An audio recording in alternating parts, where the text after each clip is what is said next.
Hey guys, GamerZach here, and welcome to gameplay details for Civilization VI. Now, I myself, of course, have not had a chance to play Civilization VI, it's not released yet, but a number of articles just went up where the media managed to play 60 turns on a small map as China with a couple selected AIs at a recent hands-on event in Los Angeles. The AIs were Teddy Roosevelt and Cleopatra, interestingly enough, and a whole bunch of articles have gone out. I linked a bunch of them in the description down below if you'd like to read them, but what I'm going to try to do here in this video is to distill some key information and to try and section it off into an easy to understand way of what actual changes have happened to Civilization from 5 to 6, and to try and compile all the little details into something a bit more comprehensive. So in this video, I'm going to be going over the details and trying to do a bit of insight on the new AI, how cities work, worker units, the unit stacking mechanic, how research is going to work, culture, religion, the happiness system, and of course, we'll close out with talking about the art style, which is probably the most controversial part of it, but we'll get to that. First things first, let's talk a bit about what's been seen about the new artificial intelligence. Because although not everyone always plays single player with AI, but even in multiplayer games you could have some AI players, and a lot of people do play Civilization single player. So basically what has changed? Well, the AI now is a lot more reactive. One example was a barbarian unit scouting out your city but not attacking and actually running back to the barbarian camp, and if the barbarian reaches home, well then they'll put together a little offensive party to come attack you. So if you kill the scout in time, well the barbarians won't know where you are. And barbarians seem to behave in a lot more realistic manner. But that's the barbarians. Let's talk about the actual characters. For example, in the demo that was played, Cleopatra and Roosevelt were there. And everyone sort of reported Cleopatra having a liking to large armies, so she would either see you as sort of an equal or a rival, or if you have a weak military, she will actually see you as a victim. Whereas Roosevelt seemed equally aggressive, but more political about the whole thing, trying to keep a sort of balance between keeping the peace and getting what he wants.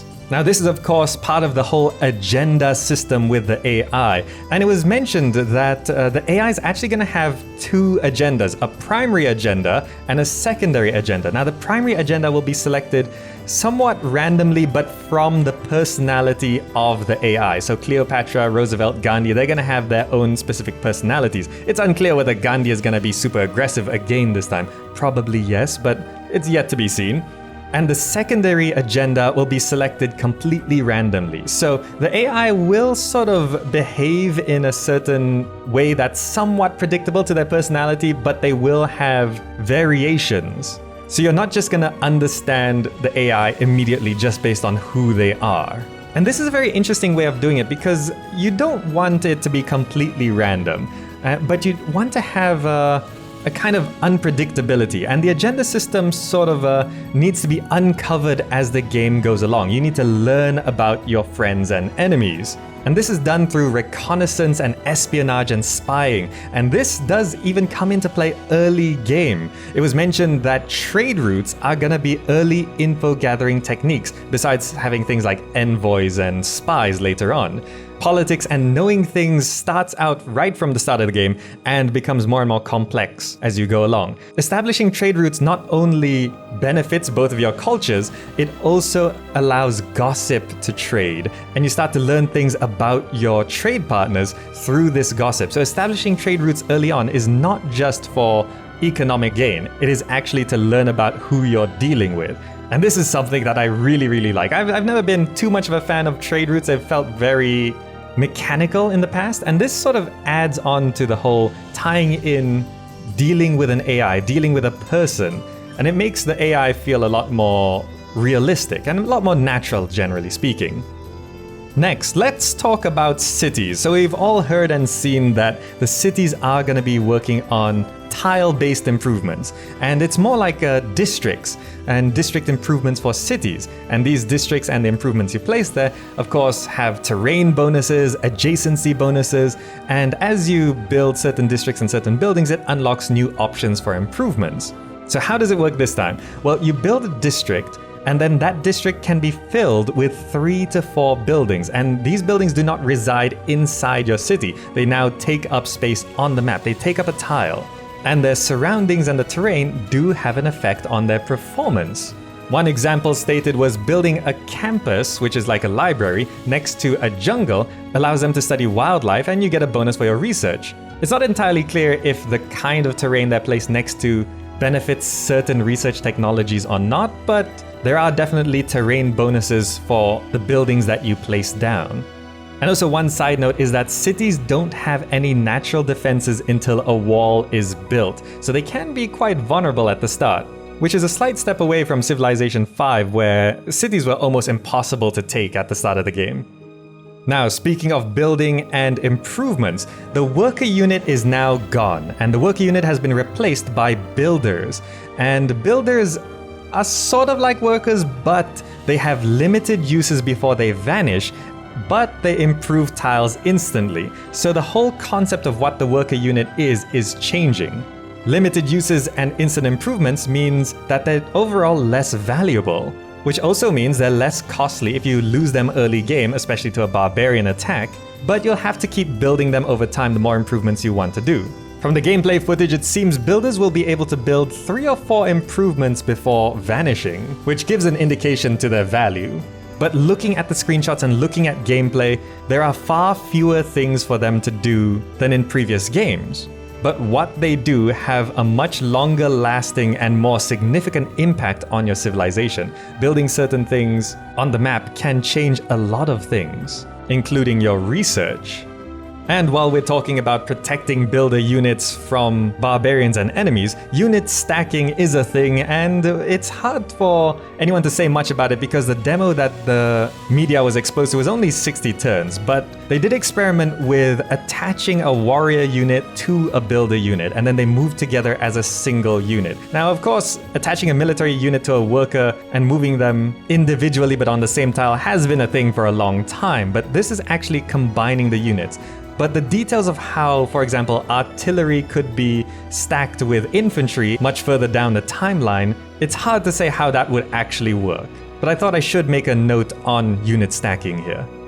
And speaking of research is now sort of divided into civics, which is more of a cultural thing, and more traditional physical sort of technologies. Focusing on the technology, the tech that you deal with is heavily influenced by the geography you're exposed to, and you're sort of pushed down a specific path based on your starting location, though policies and faith allow you to tinker the details of how your civilization run. But the main thing is for technology, discovering things, on the map, fighting barbarians, and even building things adds to your progress of researching future techs. An example is you come across marble and you can be significantly pushed forward in your progress towards masonry. You can also see in the gameplay footage that meeting another civ boosted the progress of researching writing. So even simple things like that can affect the path you go down. This should make all the different civilizations go down very different tech paths based on their starting locations. But it should be noted that the technology tree is not something that's completely unfamiliar. It's not going the Beyond Earth style where it's very freeform. It's still a civilization tech tree with recognizable technologies. It's just which path you go down will be influenced by your starting position and your surroundings, and what you decide to focus on, of course. So techs and civics are boosted depending on your actions within the game. And over the course of the thousands of years of gameplay, your civilization should end up as a very unique entity. Now, mentioning civics and faith and policies and all of that, I'm gonna sort of talk about these in terms of victory conditions. Other victory conditions are definitely more viable than before. We all know that in previous Civ games that military and conquest is sort of the most surefire way of doing things. I mean, it's hard to go for a space victory if, for example, you're being hit by nukes and tanks, and there's not too much that you can do about that. But this time around, let's talk about culture. Culture-oriented players will get enormous policies that could cut unit maintenance, improve production speeds, and generally there's a lot of ways that each style of play can keep up with other styles of play. Culture sort of works by collecting cards to fill slots, and for example, in government systems, democracy has more slots in culture and economy, but fewer in military. So if you're going for a culture victory, you might not have as advanced military technologies, but with cheaper units and faster production, you could definitely hold your own against an aggressive civilization. Meanwhile, on the religion and faith side, a few small notes are customized cathedrals. Not quite sure the details of that, but it seems like it's gonna be sort of like pantheons and stuff, using faith as a currency, which is not unheard of so far, but also religious combat through inquisitions and apostles. And it's actually possible to be aggressively religious. Now, of course, we haven't seen or heard much of this, but it's going to be very interesting to see how, for example, two players who are both going religion-focused, if they both become aggressively religious, can you have religious wars? I'm fascinated to see how that works out. And then let's talk about happiness. Happiness is something that people have been concerned about for a long time, and a lot of people aren't happy with how happiness worked in Civilization V. But happiness is now local.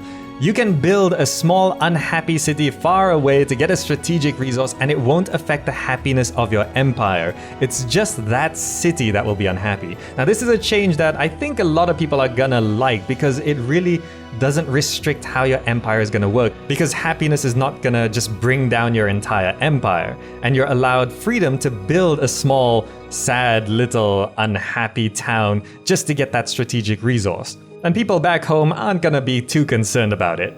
This is something that I think I'm gonna like a lot, and I think a lot of you are gonna like it too. Happiness should also be affected by your city's housing capacity and religious citizens and things like that. And now, finally, let's talk about the art style. Now, there's a few certain things about the art style that people don't like. People have been saying it's cartoony, it looks like it's for a 6-year-old, it looks like freemium mobile games. Well, there is a reason why they went down this direction, and some of you are going to accept that and some of you are not. I'm not taking any sides here, I'm just telling you the facts. Basically, the new, more simplified art style is because of the mechanical changes to the game, where the game has become a lot more detailed and visually more detailed. The map is more crowded, and for example, a district on a certain tile is going to have 4 different buildings in it. So each tile has 4 different buildings that you need to be able to recognize without having to mouse over, even when you zoom out and play at higher resolutions. So the simplified art style is because of the more detailed mechanics, and that should negate some complaints, because a lot of people were worried that the simplified art style was going to dumb the game down and stuff like that, and it doesn't look like it's going to go in that direction. One interesting art style direction is the Fog of War. The Fog of War, if you look at the gameplay video, the Fog of War is actually more of a, well, undiscovered parts. It's sort of this empty parchment map, and currently unobserved tiles will leave behind these hand-drawn rough drawings of the terrain features that you saw there. And just personally, I much prefer this over the grey clouds of Civilization V. It looks more homey, it looks more charming, really. But in terms of the actual low poly art style, that's still gonna be a personal opinion. I'm gonna read out this quote here. This is from Civilization VI's senior producer Dennis Shirk. When you take all of the buildings out of the cities, so you've got 12 districts, each district has 3 to 4 buildings, and you have to have it readable out of the map. So that's just how it's gonna be. I'm sure there are gonna be refinements and overall improvements to the game and the UI over the next few months, but I don't think the art style is gonna change. So if you don't like it, well, that's how it is. But as a side note, because in my previous Civilization VI video I asked for 3D animated wonders of the worlds when you complete them, well, there are little animations which are on map, and you can see this in the gameplay video that I've linked down below. They complete the oracle, and it's got a little, construction of the oracle going on the map. It's not a separate animation, and it's on the map, and that's kind of cool. At least it's not just a pop-up or something like that. Looking at the oracle being constructed, there is a day-night cycle going on there, and I'm pretty sure something like that will be an option to be able to turn on. So you might have a day-night cycle going on between turns in your Civ game. So, in conclusion, based on the media articles and the gameplay video, there seems to be a new overall feeling of liveliness to Civilization VI that's not always been present in what could be considered a very mechanical world of Civ. It's not just a bunch of gears combined together to make a machine. With the new AI and how things react and how your surroundings actually influence your decisions and the decisions you have to make, the world feels more natural and more lively, and overall a lot more busy. The visual style is more simplistic, but it's because the game is more detailed and complex, so that's good news. But of course, not all of you are gonna be happy with how it looks. And in general, it seems like Civilization VI should feel familiar. It should feel like Civilization from the moment you step into it, but it's still a different experience. And as with any changes, some people are gonna like it and some people are gonna hate it. And again, I do have to say that this demo that the media was exposed to was a very, very controlled, limited demo with very carefully selected AIs and also on a specific map for a specific experience. So what we've heard about and read about so far is very much a vertical slice. And hopefully we do see more actual gameplay at E3 and more hands-on, more freeform hands-on experiences before the game is actually released. Sid Meier's Civilization VI will be releasing on the 21st of October for between $40 to $80 depending on whether you buy the deluxe edition or the standard edition, and depending on the exchange rate of your country. Alright, and that's it for now. If you'd like more from me on Civilization VI, you can click the annotation or the link in the description down below to the details I talked about on the announcement of Civilization VI not too long ago. Otherwise, that's it for now. Thank you so much for watching, hope you enjoyed it and found it useful, and I'll see you in the next video.